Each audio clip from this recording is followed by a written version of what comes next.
Let's look at some of the more advanced ways to work with track headers in Adobe Premiere Pro CC. Here, I've got a sequence with quite a few clips in it. And because there's so many tracks, it can make it more difficult to navigate just because I've got so much media to look at. You'll notice that I can double-click on a track header to toggle the height of the track between two standard heights. I can also scroll with my mouse wheel with the Alt key held down. That's Option on macOS. And I can use the Shift key to scroll all of a particular type of track, so I can see all the waveforms or none. There are some really useful keyboard shortcuts for modifying the heights of tracks without using the mouse. If you press Shift and equals, you'll toggle all of the tracks in the sequence tall, and Shift and minus, or the hyphen symbol, makes them all short. If you hold Control or Command on macOS and press the equals sign, you'll make the video tracks taller. The hyphen or minus sign makes them shorter. And if you use Alt or Option on macOS, the same thing applies to the audio tracks. It's the equal symbol or the hyphen sign. Although they're technically the equal symbol and the hyphen, really most people see them as the plus symbol, which is above the equals symbol on most keyboards, and minus, so bigger and smaller. If I hold the Shift key while double-clicking on a track header, in this case I'm double-clicking on a video track, it's making all of the tracks taller. And I'm just going to double-click on the panel title here to fill the screen with the timeline panel. It'll make it a bit easier for us to see what we're doing here. If I Shift double-click on a track header for an audio track, you can see all of the audio tracks expand as well. Just double-click to flatten those down.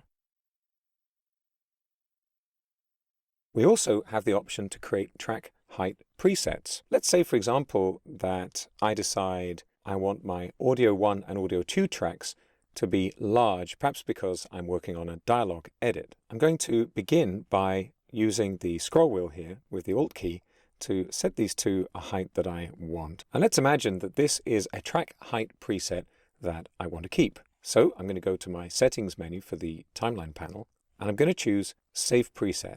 So you have a couple of options here for minimizing all and expanding all tracks as well. I'll name this Big A1 and A2. And I'm going to assign this track height preset 1 and click OK. Now I'll just flatten these down holding the Shift key to make them shorter. And I'll go back to the settings menu, and you can see I've got my Big A1 and A2 option listed. If I go into Manage Presets, you can see really I've just got the option to specify which keyboard shortcut I'm going to use and to decide if I want to delete the preset. But what I need to do now is allocate that keyboard shortcut. So I'll cancel this. I'm going to go to Edit here on Windows and choose Keyboard Shortcuts. This would be under the Adobe Premiere Pro CC menu on macOS. And I'm just going to do a quick search for the words track and height. There we go. Track height preset 1. None of these are allocated by default. You need to add a keyboard shortcut. Just to illustrate this, I'm going to hold down all of the modifier keys. That's Shift, Alt, and Control here in Windows, or Shift, Option, and Command in macOS. So I've got lots of available keyboard shortcuts, and I can see that A is available. So I'll just click in the blank space to add a shortcut, press those keys, and I've now got that keyboard shortcut assigned. I'll click OK. And now anytime I want to jump into that track height preset, I can press my keyboard shortcut, and there we are. Because you can configure up to 10 track height presets, you can quickly jump between multiple views while editing. And of course, video track heights work too. If I just change the height of this video track, we can see that we've got a few controls here by default. We've got our previous keyframe and next keyframe control, which doesn't do anything until we have some keyframes assigned to these clips using the rubber band. We have our sync lock, our track output toggle. We've got the name for the track in an abbreviated form, as V1 here for video 1, and the track lock. Down on my audio tracks, I have the same options for locking the track and sync locks. But of course now I've got the option to mute the track and not hear the audio on it, or solo the track and only hear the audio on it. And by default, we've got this option to record a voiceover straight into our sequence.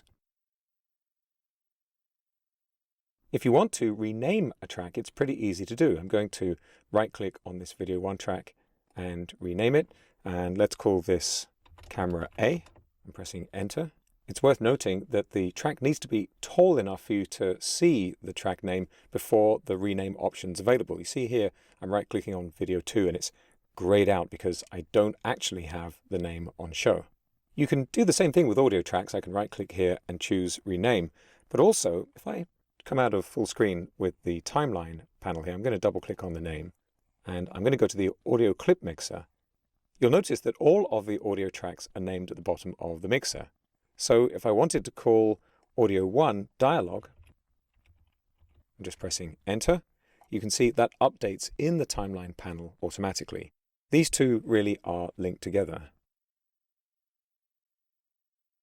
I can also modify the options available on the tracks. Now for video track headers, this is really a feature that allows you to remove buttons to clean up the display if that's what you want to do. But we have some more interesting options for the audio headers. I've clicked here on the settings menu and I'm going to choose customize audio header. And you can see, for example, I've got the option to add a track meter. Let's drag this down onto my audio 1 track and I'll click OK. I'm going to use the shift key to scroll until my track header is tall enough to show that audio meter. And you'll notice that now all of my audio tracks have the meter. So you modify one track header and all of the track headers are changed. So now if we play the sequence, we get some level on the VU meter. I'll just go full screen again so you can see the audio accompanying this. What's been going on with me? I'm trying to get over someone. I'm going to go back to the settings menu in the timeline panel and into customize audio header, and I'm going to choose to reset the layout to put this back to default, and I'll click OK. Another important feature of the timeline panel is you can use a rubber band control to apply keyframe adjustments to your video clips, just as you can adjust audio level or pan on your audio clips.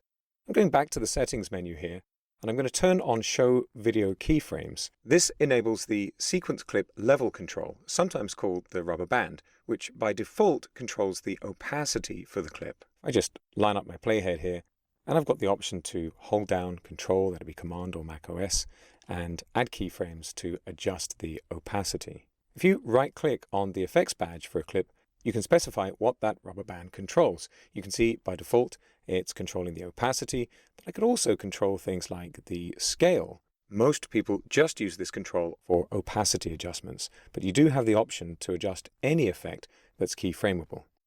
Not displaying the rubber band on video clips can make it easier to select a clip, particularly when you're zoomed out, without accidentally adding keyframes.